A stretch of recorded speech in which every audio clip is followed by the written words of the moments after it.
Good evening, and I'd like to thank and welcome everyone this evening to a regular meeting of the City of Morro Bay Recreation and Parks Commission. This is November 16th, 2023 at 6 p.m. We are at the Veterans Memorial Building at 209 Surf Street in Morro Bay, California. Present this evening is Drew Sedaris and June Swell, myself, Ray Purcell, and we are announcing public participation, which is allowed in the following ways.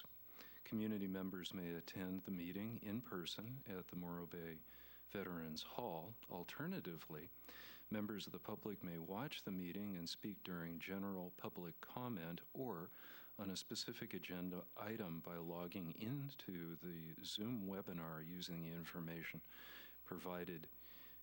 Please use the raised hand feature to indicate your desire to provide public comment. There are links associated with this and telephone numbers which will enable you to participate by phone only. Members of the public may watch the meeting either on cable channel 20 or as streamed on the city website. Community members are encouraged to submit agenda correspondence in advance of the meeting via email to advisory board members at rpc@morrobayca.gov prior to the meeting. Agenda correspondence received by 10 a.m. on the meeting day will be posted on the city website. At this time, we're establishing a quorum and a call to order. I see that we do have a quorum, and we are now called to order. Let's take a moment for some silence.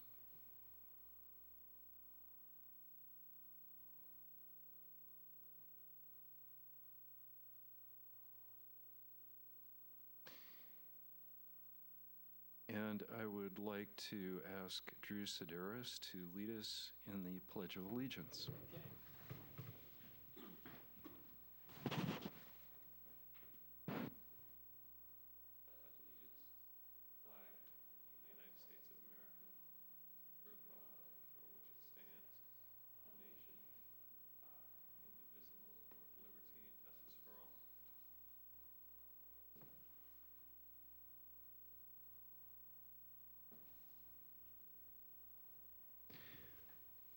Are there any announcements or presentations? Thank you, Mr. Chairman. We'll go ahead and let you folks, if you've got some announcements, go ahead and then pass it back to staff and we'll jump on in. No announcement. No. Okay. Then moving on to the liaison report from Morro Bay Senior Citizens, Inc. Hello, I'm Commissioner Sedaris. I've been hanging out with the Senior Citizens, Inc., and everything over there is going really well. They didn't really have any issues they wanted me to bring up at our meeting today. I would like to say I attended some of the Tunes at Tidelands, and those were great events that they put on, real great community projects. And if you check out their website, along with the Morro Bay City website, to see all the stuff that they're doing and all the events and activities that are coming up. So that's all I have to say about that. Thank you.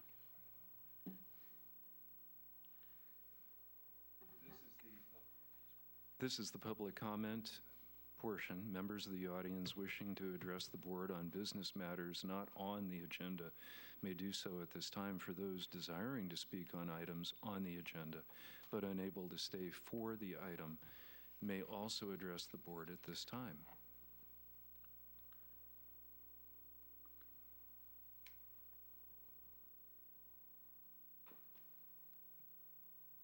I see no request for public comment, and so move to the consent calendar, section A and A1, approval of the minutes from Recreation and Parks Commission meeting March 16th, 2023. Any discussion? No. A motion to approve the minutes? I'll make the motion to approve the minutes. And do we have a second? I second the motion. Section A2, Recreation Services Division Status Report.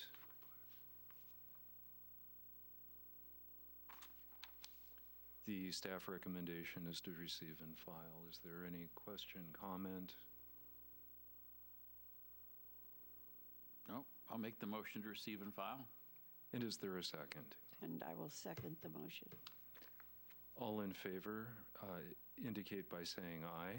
Aye. Aye. Aye. And then moving on to Section A3, I understand that there may be some modifications, and I turn to the director to address those. Thank you, Mr. Chairman. There were a couple of math errors I had on some of our participation reports, so I'd like to go ahead and pull those right now, and then we'll bring them back to the commission at our next meeting after we make the adjustments. If I could ask you to remove, excuse me, we're looking at classes and affiliated clubs. March 23 is the first one. Again, recreation classes and affiliated clubs, we'll pull April as well. We'll pull May, and we'll do June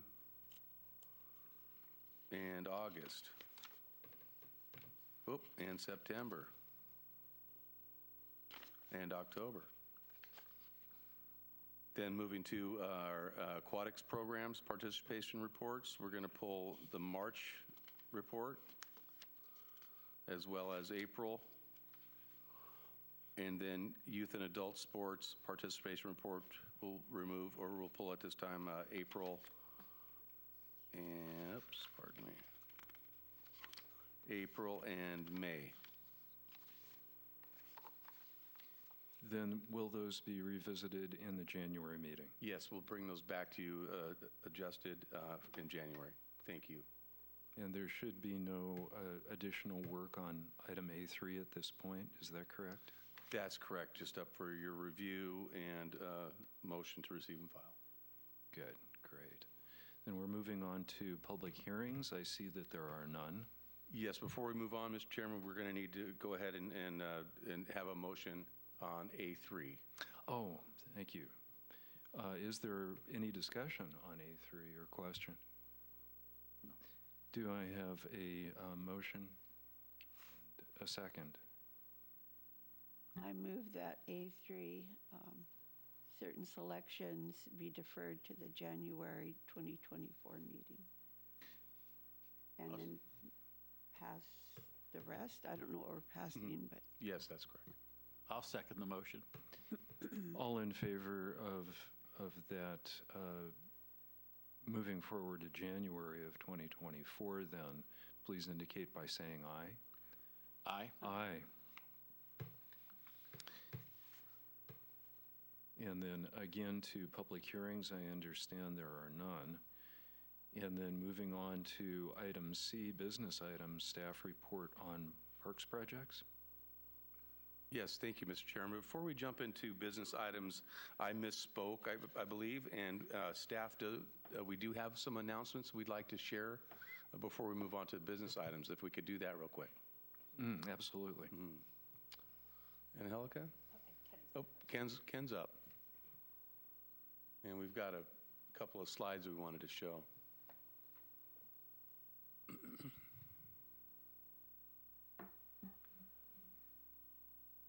Great, yeah, so thank you.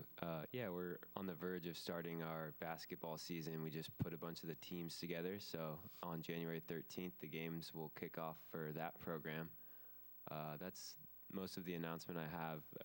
Just want to make an announcement for two other items that we don't have flyers for, but we will be hosting a meeting in order to create a new youth sports board for Morro Bay. That is our new endeavor, just so we can try to enhance some of the programs that we offer and create a mechanism that is able to financially support some of the all-star teams that are created after the recreational seasons.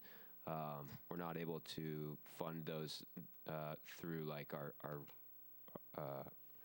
our office because they're competitive in nature, but they do start off as recreational teams. So the sports board should be able to help promote all of our programs, get the word out to the community, fundraise, and just really enhance the quality of what we do for youth sports.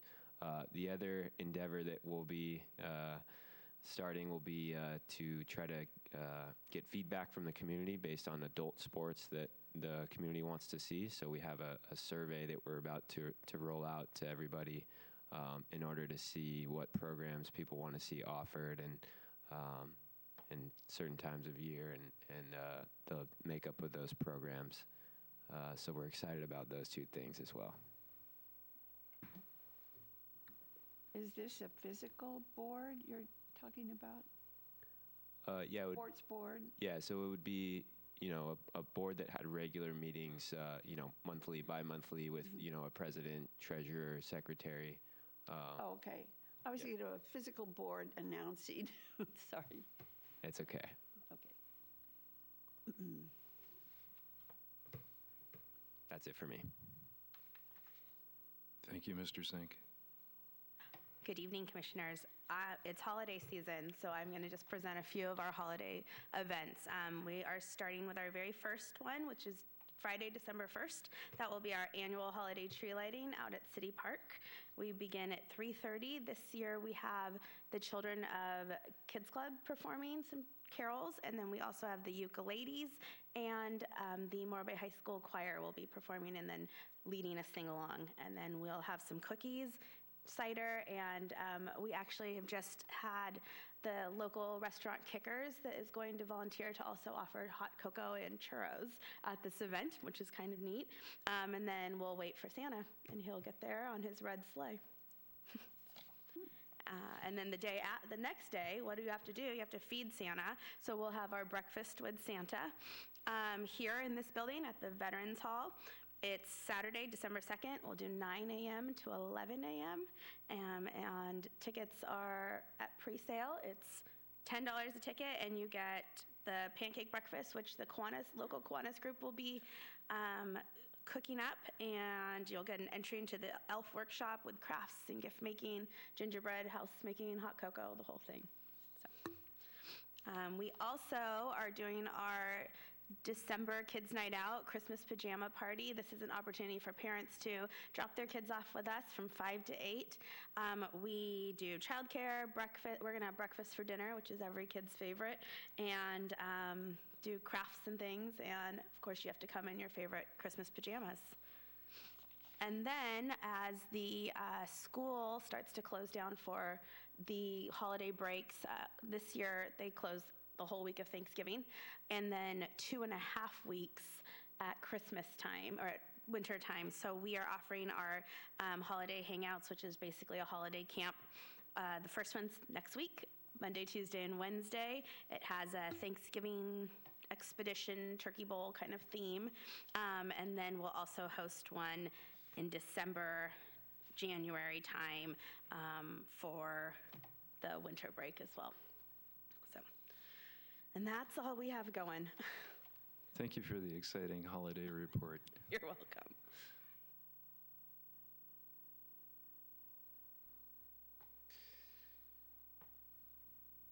Then we are moving on to business items. Item C1, staff report, parks projects. Thank you, Mr. Chairman. This will be a verbal report. We've got the Director of Public Works in the house, Greg Kwolek, and he's going to talk us through what's taking place at the parks right now. Mr. Kwolek. Thank you for joining us. Thank you for inviting me, Mr. Carmichael.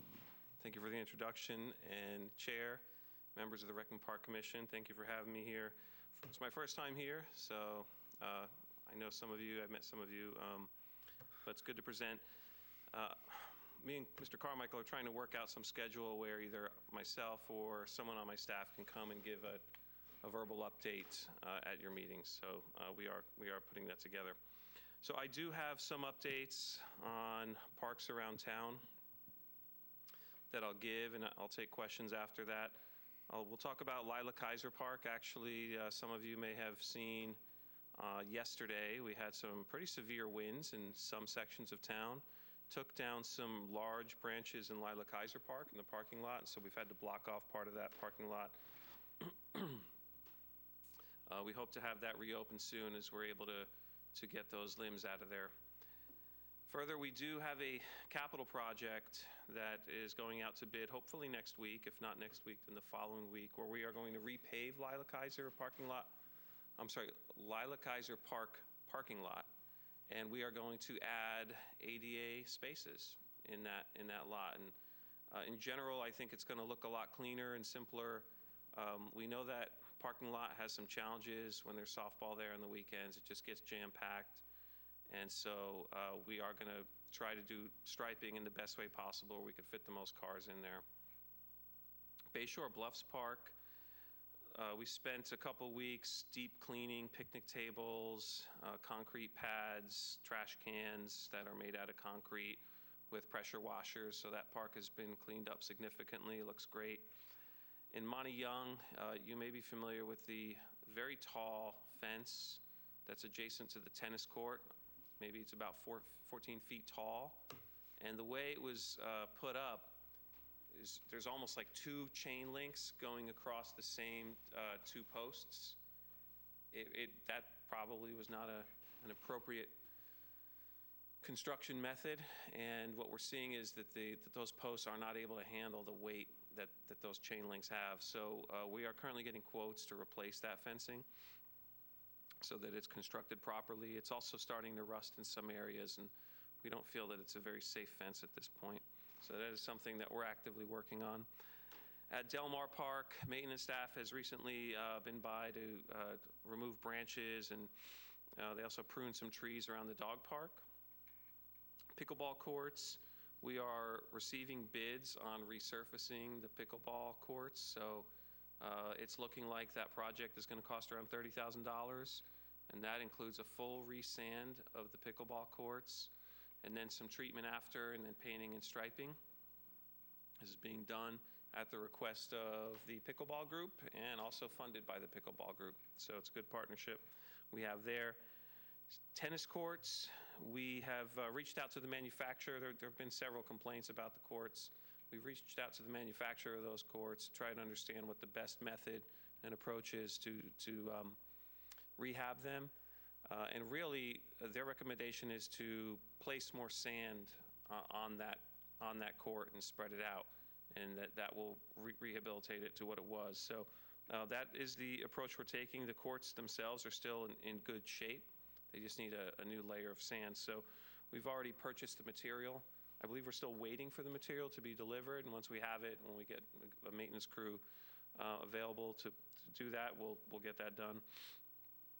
Coleman Park, as many of you know, we have a vision there to have actually more of a park. Right now, there's sort of some old swing sets and a porta potty and a basketball court that's not in the best shape.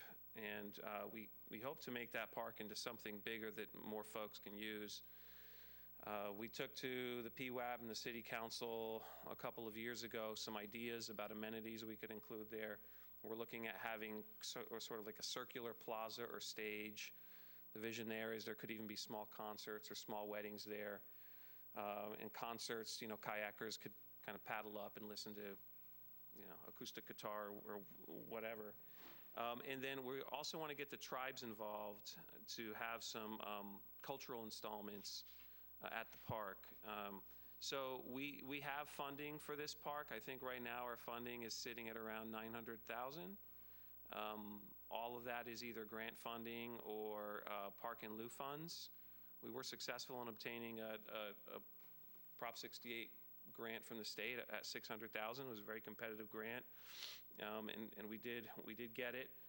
We are trying to get one more grant, and that is through the Coastal Conservancy, through their Coastal Stories program, and that specifically would help pay for these tribal and cultural installments.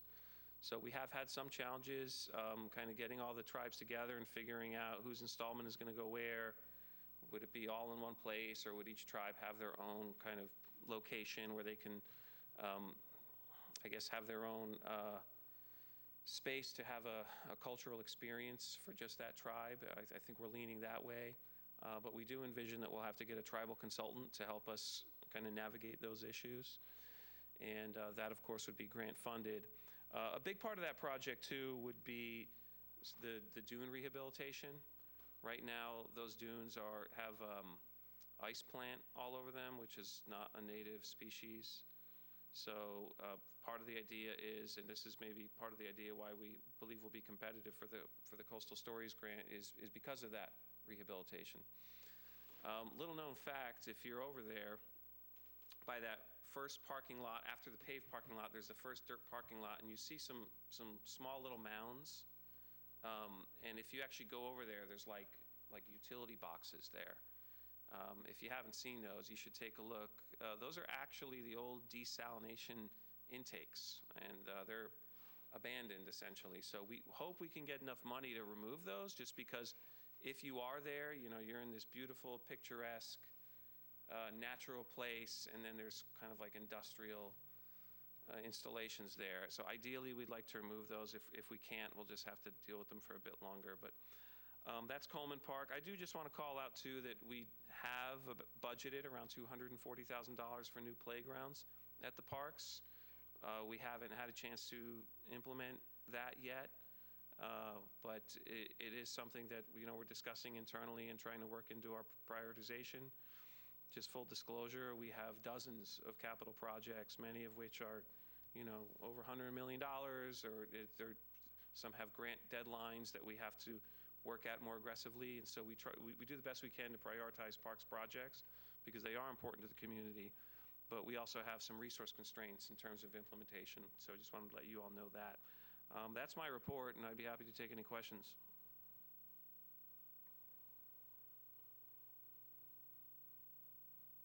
Appreciate you taking the time this evening, particularly the detail that you've given to climate resilience in regards to the parks, as we're on the eve of approaching our winter season.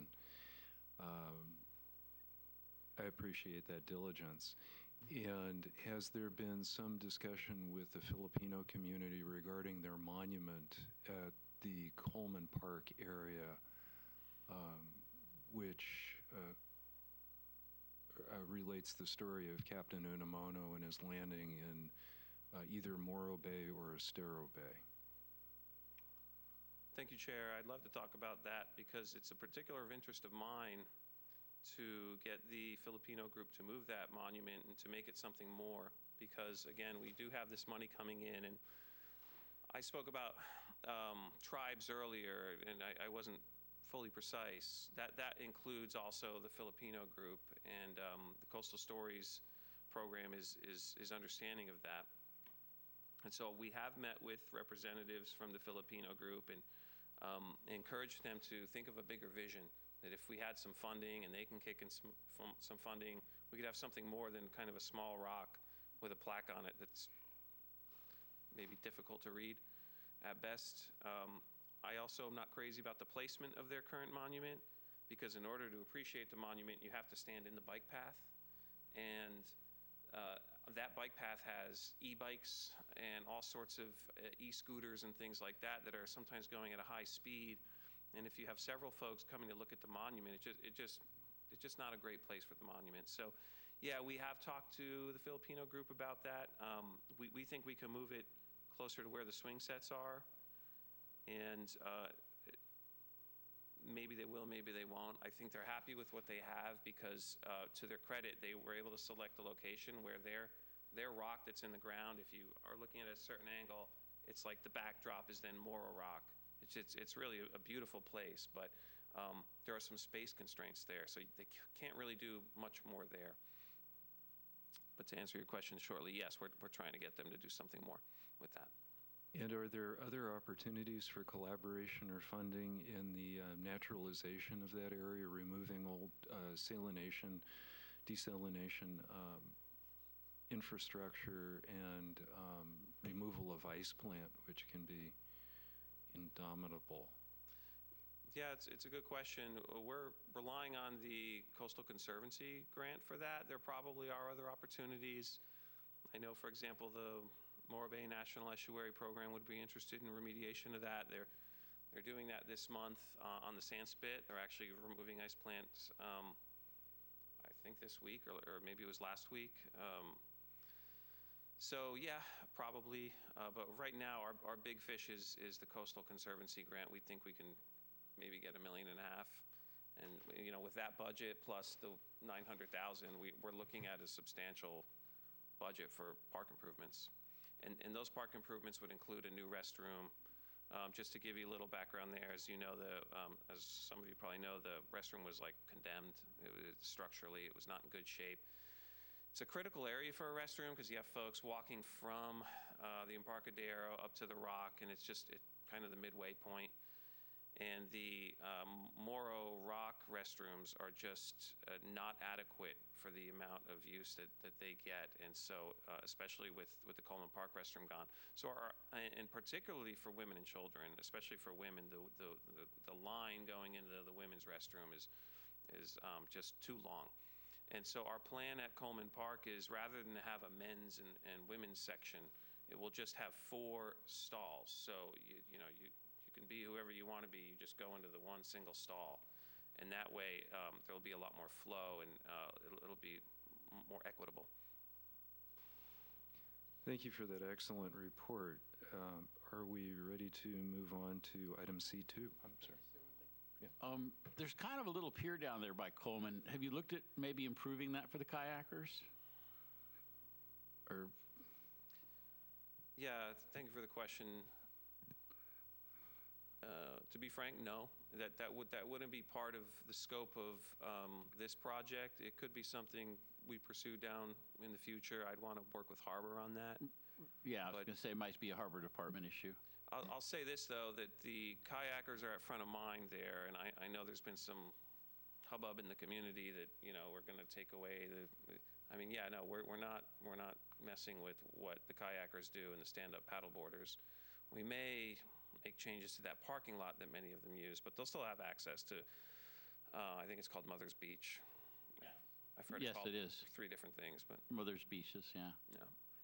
Okay, thank you. And thank you for your report. It's very enlightening.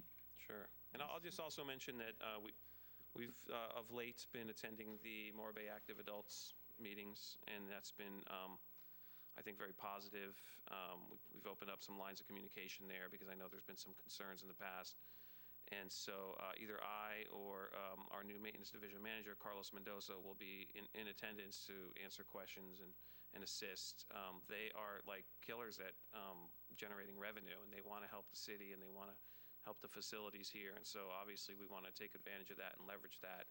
There's just a certain way and process by which we have to go about doing that, given state laws, prevailing wage, and how we have to put things out to bid. So yeah, we're all talking about that, and it's been very productive. And on that subject, so on your website, there's actually a button the public can push if they have concerns about the parks, so they can get you that information. Is that correct?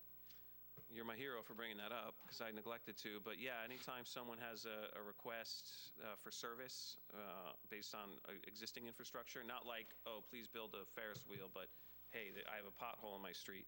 Yes, you can go on our website, morrobayca.gov. There's a service request button. It's a little clunky to use, but once you get the hang of it, it's actually very easy. If you do use it, please set up an account. If you send it in as anonymous and we don't understand the request or we have questions, we have no way of getting more information. So that's all I'd ask. Okay, so it is your policy to respond to the people so that they get a response from your department? Or yes, okay. You may not get a customized email. It might be an automated response, but that, assuming the work is relatively simple, it should be done within a week or so, sometimes sooner than that. Okay, great. And if not, folks can email me. Okay, thank you. You're welcome. Thank you, Mr. Qualler. Any other questions or comments? Not I. Okay, thank you for taking your time. Are we ready to move on to item C2, adult softball? Let's move on to item C2. Mr. Zink is going to report for us. Ken?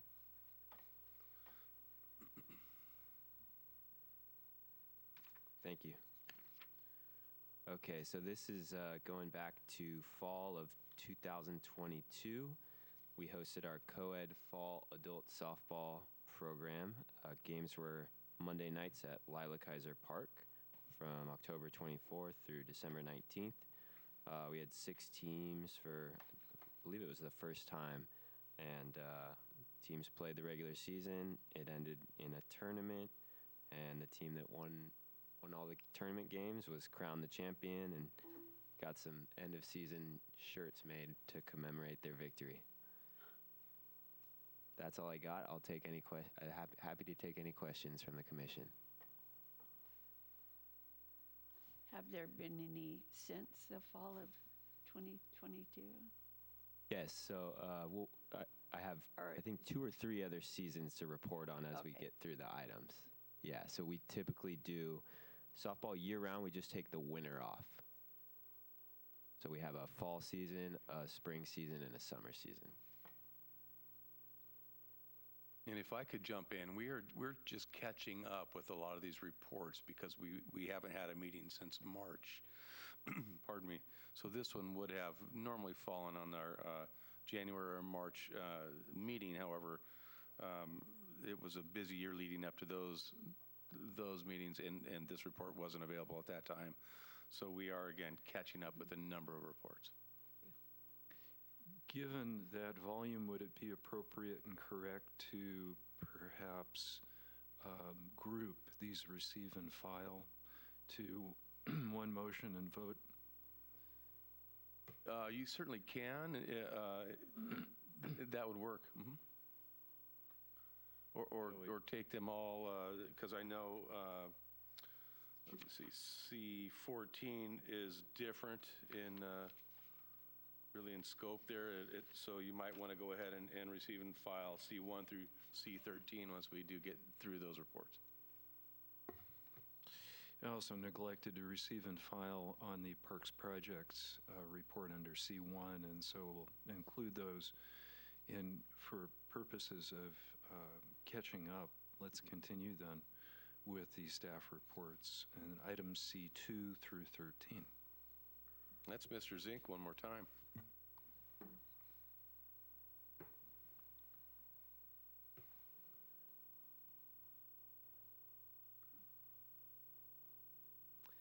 Thank you very much.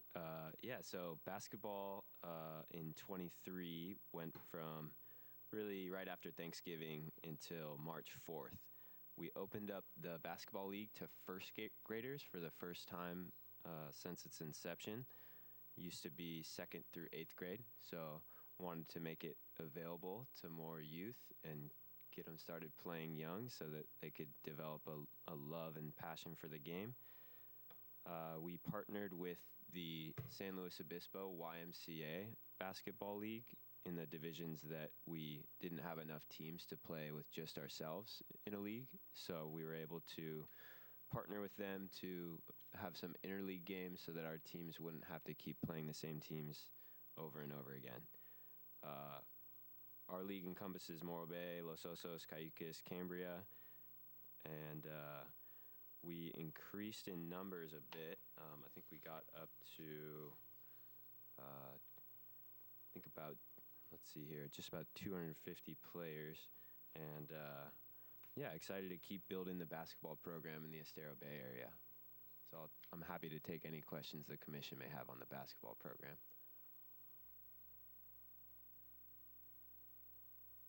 Nope, sounds good to me. We can move on to item C4, girls softball 2023. Okay, me again here. So yeah, we had our second season of softball back after the pandemic. We went up to 66 players after I think 60 in the previous season. We went up to 3 10 and under teams, so that was great. And we ended up forming an all-star team out of the 10 and under division. And so they had a great summer going and playing tournaments. The season starts out with regular games. Most teams typically have a game on the weekday and a game on Saturdays, and it ends with an end-of-the-season tournament. All the games are at a combination of Lila Kaiser Park and the Sunnyside Field in Los Osos, because our coast softball league encompasses, just like with basketball, Morro Bay, Los Osos, Cayucos, Cambria, which differs from our soccer program. So certain sports, we encompass the larger community of the Estero Bay area, and this happens to be one of them. Yeah, I'm excited about where our softball program's going, and I'm happy to take any questions the commission has.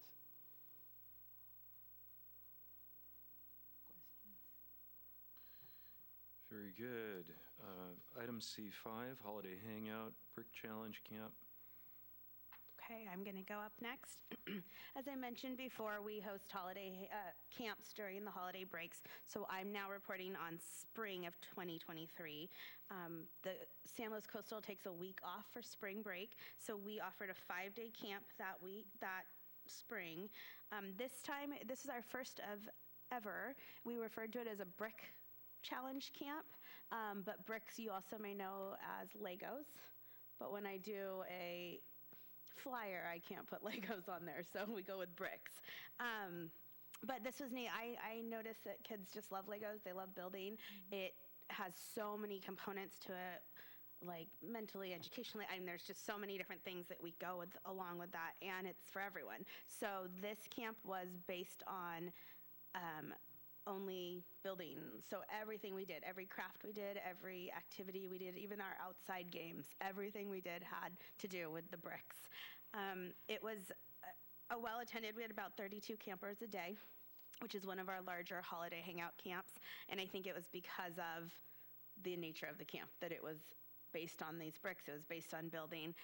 We had people who we've never had at our camps before, so that was neat. We'll definitely run that again next spring.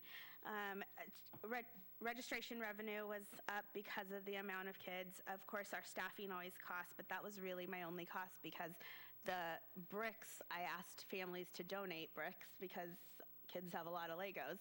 And with one email out to our families, I received 5 tubs of Legos that we were able to use. So that was great. So kids got to build, take things home. It was a nice recycling of these things as well. Any questions on brick camp? I'm sure those families were happy to have had those Legos removed from their carpeted areas. And then sent back home. And the recycling of the plastic products to keep them out of our ocean and bay. I'd like to recognize also the developmental appropriateness that you bring to your report, and also the aspect of the brick challenge more generically as a STEM item. Yes. Any other question or comment? What ages? 4 to 12, so school age. You have to be enrolled in a school program. So 4-year-olds will go to transitional kindergarten, and 12 is about 5th grade.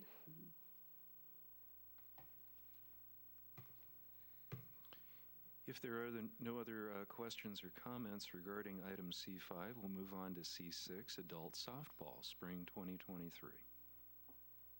Thank you. This one's going to be very similar to the last one. 6 teams games from March 20th through May 22nd, all on Monday nights at Lila Kaiser Park, our co-ed softball program, regular season games and a tournament, and that's the wrap. So happy to answer any questions from the commission. I see no comments or questions, and so thank you for the brevity of your report.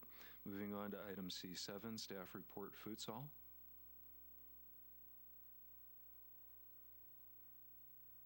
Thank you. So futsal, if you don't know what futsal is, it's an indoor version of soccer. So we really were receiving a lot of feedback that people wanted us to start this program back up. I know they had traditionally offered it during various times of the year, so we had picked the springtime to do the futsal program, which is after our basketball season ends. So we're really only competing with the baseball and softball programs as far as participation for youth. So that might have, made us have a little bit of hit as far as the numbers went for participation. But we're really trying to, continue to develop this program. It's a great way for the kids that are, really into soccer to keep playing on more of a year-round basis. And this one is in the gym, so, weather permits it all year. Yeah, I'm really looking forward to continue to grow the futsal program here in Morro Bay. So happy to answer any questions the commission may have.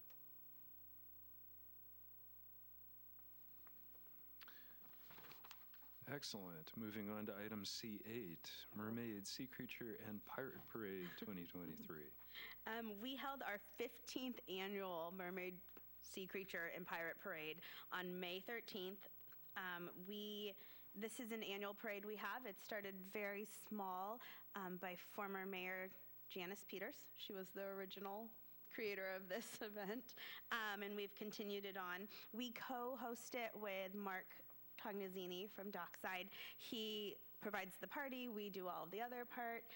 This year, we did have to move the date because of Iron Man coming to Morro Bay, and that may have, I think, affected just how it falls on the normal calendar with other things going on.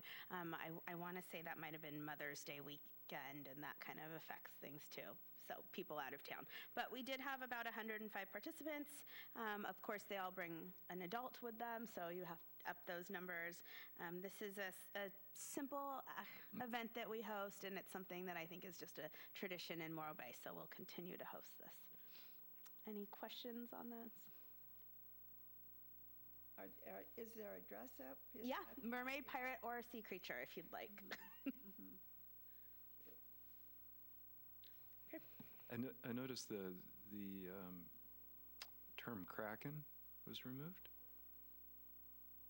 Okay, I have to call it sea creature. gotcha. Yeah. Thank you. Because it could be any creature from the sea. You could, a big giant crab or whatever you want it to be.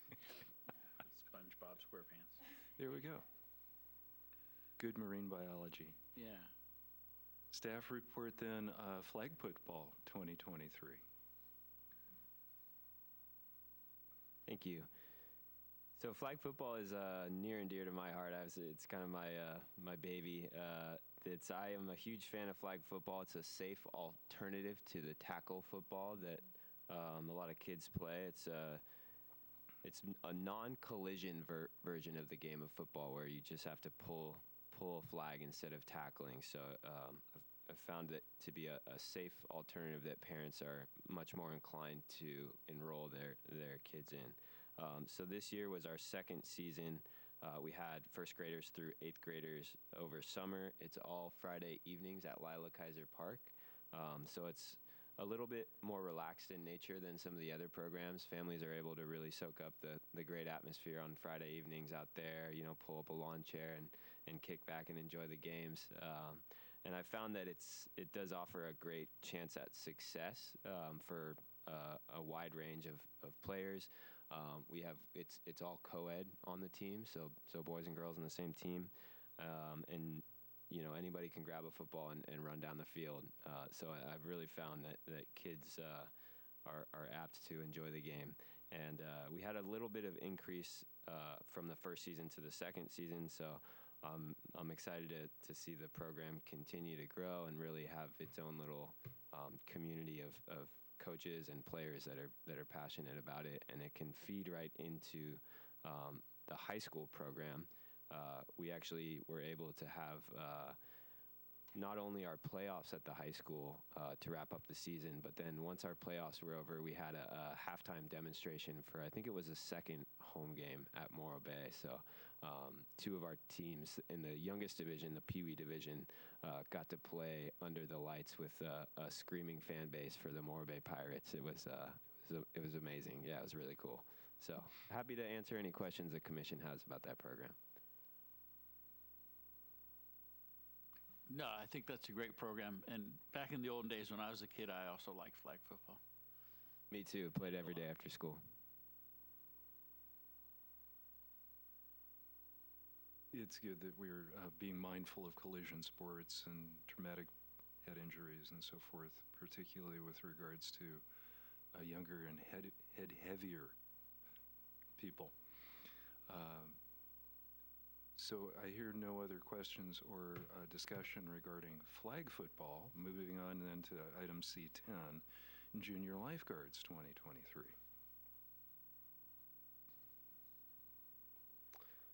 Okay, yeah, this was our second year again back from the pandemic of the Junior Lifeguard program.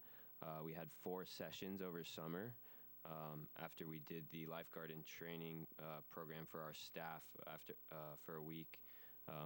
4 2-week sessions every day, 9 a.m. to 2 p.m. I am very proud of an outstanding staff that we have of young lifeguards that are all Title 22 and USLA certified lifeguards out there.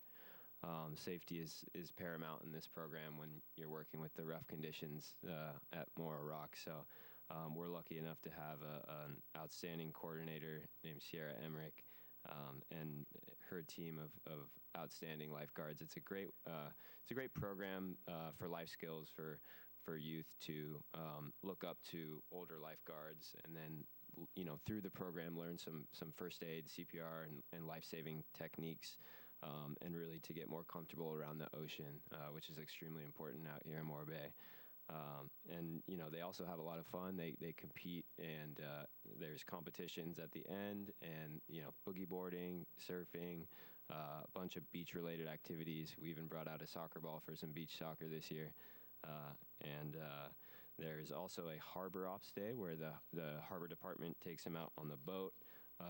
We also work with Cayucas to do a Cayucas competition day where their junior lifeguard program comes down and competes with us.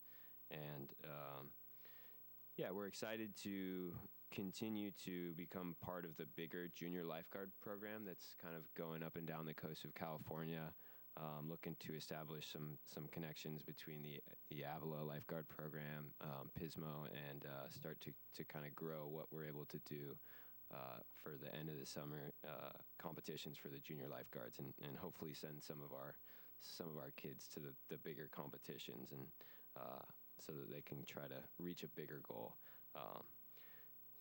That was we did see our numbers slightly drop just a little bit, and so we're trying to figure out.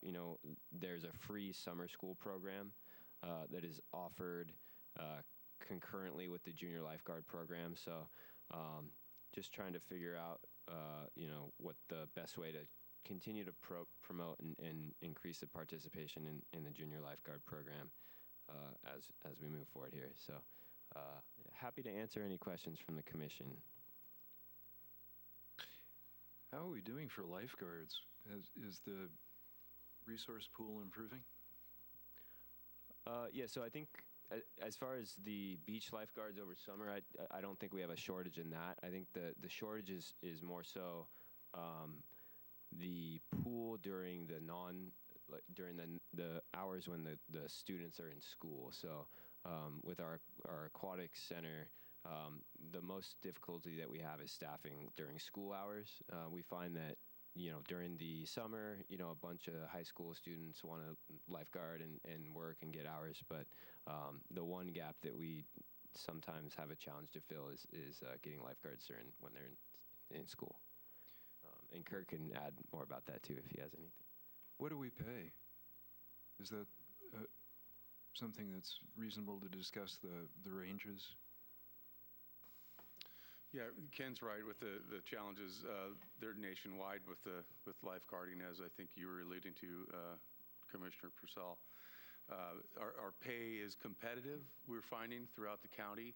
As a matter of fact, there was a meeting, it was earlier this week or last week, with agencies from all the way from Lompoc to Paso Robles, met in San Luis Obispo to discuss this as one of the topics of pay rates, but also of training too, and that's a challenge that we have here in the county as well. Lack of certified, how do they phrase that? Lifeguard instructor trainers. So we have and lifeguard let's see, what is it? Just lifeguard trainers, I guess I'd say, through Red Cross. It's a challenge when we don't have people to draw on to offer the classes, and then the challenge also is to provide those classes at a time where the young people can participate. So yes, our pay rates are competitive. Actually, we pay a little better than City of San Luis Obispo. At least we did. I don't know how it's going to change next year, but that is one of our challenges. And with the junior lifeguard class, they're certified to be lifeguards? Does that give them a certificate? Yeah, so the participants in that program, they do not get certified. They're too young. In order to be a beach lifeguard, you must be 16 years old. So by that time, most of the children have participated in the program, and then they're too old to continue to participate, so they either drop off or they do become beach lifeguards. How old are they for the class, the junior lifeguard class? Between 9 and 14, Oh, right? they're young, yeah. And at 14, we'll take them as volunteers. At 15, we'll take them as a paid staff, but not a certified lifeguard. And then 16, we go ahead and certify them.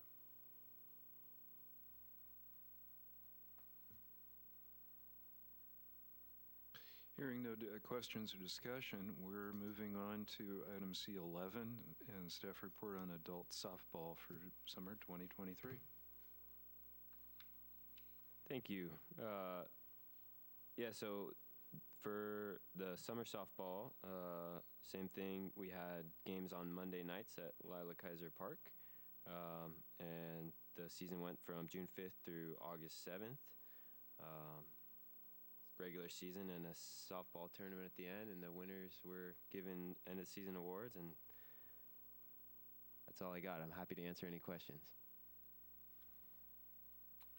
Great. Any questions or discussion? No, thanks. Moving on to item C12, 4th of July Family Fun Day. Okay, that's back to me. We hosted, I don't know exactly which number this Family Fun Day is, but we hosted Family Fun Day on 4th of July. It was very similar to our previous programs. We had music performers, an opener, a main band, magician, and all of the carnival, bounce house, face painting, lawn games, and Kiwanis did the food. They were the food vendors. We partnered with them, and we've been working a lot with that group, and they did hot dogs and hamburgers as one of their big fundraisers, and we had them do that, which, I mean, hot dogs and hamburgers are 4th of July. So let's see. This year, I'd say we had about 2,500 people. It was a big one. We also have the Three Stacks and a Rock come out, and they host the beer garden, which I know they love to do as well. So that's kind of nice. And then, of course, staffing again is a cost, the performers and all of those things. This year I did just one band, and last time I had two bands, and then my opener was actually a local current graduate from Templeton High School who did the opening and then sang the national anthem for us. So that was kind of, and I believe she's also a lifeguard for us, I think. So, yeah, and we did have a couple donations from the city attorney's office, and then we sold wristbands and carnival and snow cones as well for fundraising for the children's program. So, Yeah, the Kiwani hot dog is unrivaled. And the Star Spangled Banner was absolutely gorgeous. She is a very talented musician with incredible future, I'm sure, ahead of her. And I noticed the magic show was very interactive and really brought the kids forward. And so that was a wonderful activity. Is there any other question or comment with regards to 4th of July? Is it planned for a repeat? yes. It's on my calendar already. The Harbor Department was particularly mindful of the water cannon, Yes. and passing boaters. Yeah. Oh, good to know. It just kind of like waiting for somebody to drive into a hay bale. Moving on to the Rock to Pier. Item C13. Thank you. So this was the 53rd annual Brian Waterbury Memorial Rock to Pier Run. And this year we brought back the half marathon component to the event. So we definitely saw an increase in participation because of that, I believe. We had 829 participants with 158 doing the half marathon. So for the half marathon, they run from the Rock to the Cayucas Pier, and then they run back and take a detour through Cloisters Park so that they can get to that half marathon distance. It was a great event. We had the Garden Party Band as our performers for the post-race breakfast, and so after the run is over, you get your post-race breakfast provided by the Kiwanis, which is another unrivaled breakfast that they do with their sausage patties and pancakes and juice and fruit. And yeah, so definitely with the growth, I think we just need to restructure some of the logistics of the race. Maybe just have a little bit more preparedness as far as staff with the check-in line.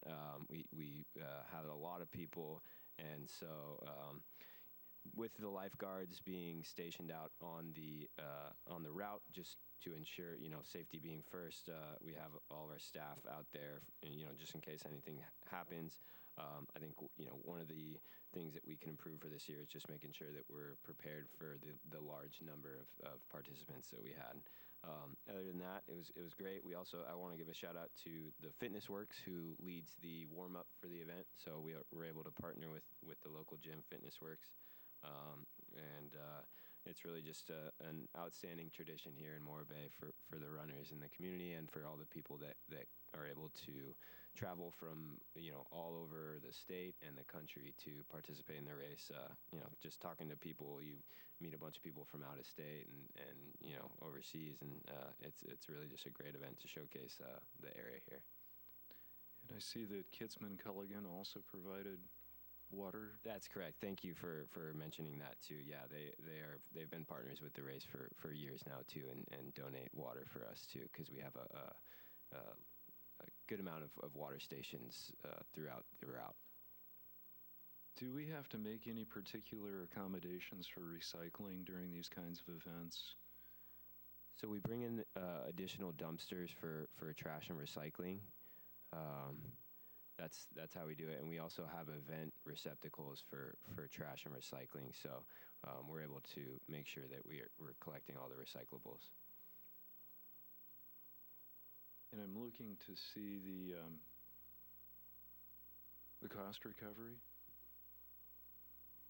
So we did 135.5%. right. So we were able to, trying to set the price for the half marathon, was working with the timing company, and where I thought it should be, he was saying, I think that's a little bit low. So just looking at the cost recovery, I think we could probably make it a little bit more affordable according to those numbers. So I'll probably try to revisit that when I set the pricing for the next year's event. I think it's very reasonable to approach a more gentle cost increase with just kind of getting back into that program, into the event.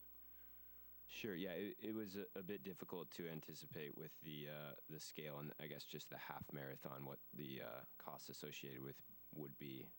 So I think we have an ability to provide more to the participants of the event. Like, for example, this year we also neglected to mention that we had Captivating Photos, which is a photography company, come in and take event photos for us so that we were able to make those photos available to all the participants.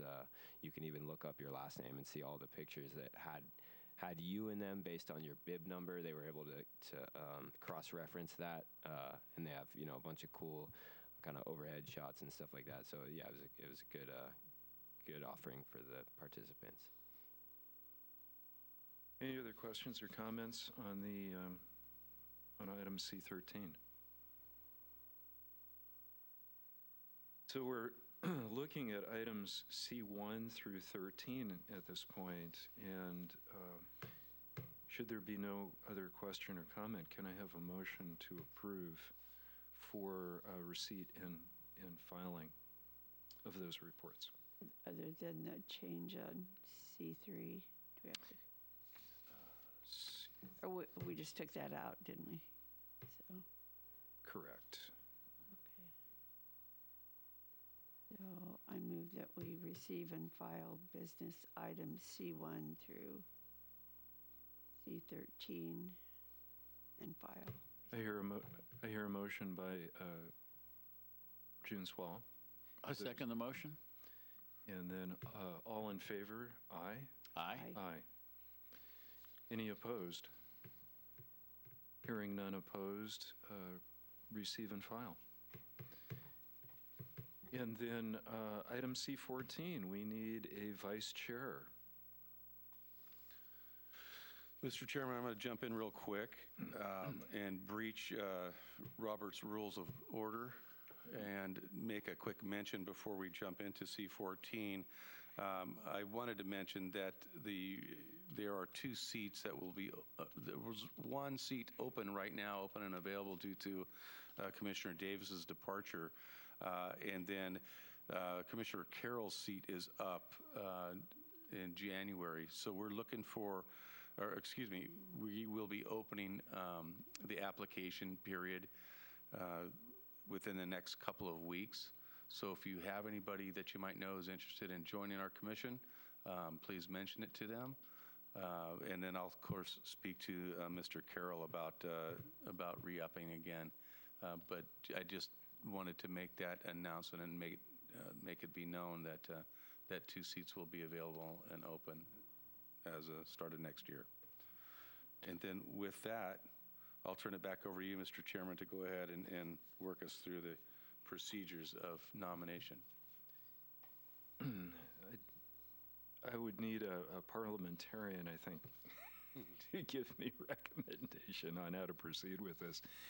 Given the openings, recruitment before us, and terming out. And perhaps what we may need to do is put this into a future agenda item until we can. Is there a better way forward with this? I think they want us to just elect a vice chair. I think that. Yeah, I'm sorry. I think I lost you there. With Okay. regard to just the seats that are available right now, Commissioner Davis's seat, and then Commissioner Carroll, which will be open at first part of next year, the application process is going to open up for that. So then essentially, Mr. Carroll would not be eligible to vice chair, That's safe to say, yes. given that time frame. Correct. And so that would then come down to either Commissioners Drew Sedaris or June Swall. I nominate Mr. Sedaris. Can I second myself? You have to call in the parliamentarian for consultation on this. So, Mr. Chairman, if you look at the staff report, then the procedures are written there. So there's 3 steps. And you open the floor to nominations, which we just had heard. So step 2 would be to close and then complete complete a motion to close the nominations. So we have, according to Procedure 1, we have a nominee, and then do we have a motion to make a vote on the nominee? I move that we vote on the nominee, Sedaris. And I see that if only one person is nominated to an office or nominations are closed, that nominee is declared the new officer by acclamation. And so I don't believe any additional work needs to be done Just the motion to close the nominations per procedure number 2. And did I hear a motion? You did. I thought so, okay. And so the motion has been made. Do we need to vote at this point? Yeah. It sounds like there's been acclamation. The procedures are, and this is just getting technical, but the motion is to close the nomination period, and then the number 3 is the chair calls for a vote. But Oh, as you okay. did note, because there's only one person nominated, Drew takes that, Commissioner Sedaris does take that vice chair position, so we're all set there. Work is done then? Work will be done, sure. Good, okay. Future agenda items, then we're coming back to revisiting item A3 in January. Yes, we'll go ahead and just provide those participation reports as part of our consent agenda. It'll be listed under A3 once again, and we'll go ahead and make notation as to which ones were pulled and then corrected, along with the other participation reports that we would normally provide. Okay. And then are there any other future agenda items? That I have. Then we are in adjournment, and this will be the next regular Recreation and Parks Commission meeting at 6 p.m. Thursday, January 18th. I believe that will be 2024. And again, held here in the Veterans Memorial Building of 209 Surf Street, Morro Bay, California, 93442. This agenda is subject to amendment up to 72 hours prior to the date and time set for the meeting. Please also refer to the agenda posted at the Morro Bay Community Center at 1001 Kennedy Way for any revisions, or call Recreation Services at 805-772-6278 for further information. Materials related to an item on this agenda submitted to the Commission after distribution of the agenda packet are available for public inspection upon request by calling Recreation Services, again at area code 805-772-6278. In compliance with the Americans with Disabilities Act, if you need special assistance to participate in a city meeting, please contact Recreation Services at least 24 hours prior to the meeting to ensure reasonable accommodation can be made to provide accessibility to the meeting. This agenda is available for copying at the Morro Bay Public Library. Seeing no further work, I believe we are adjourned at 7:08.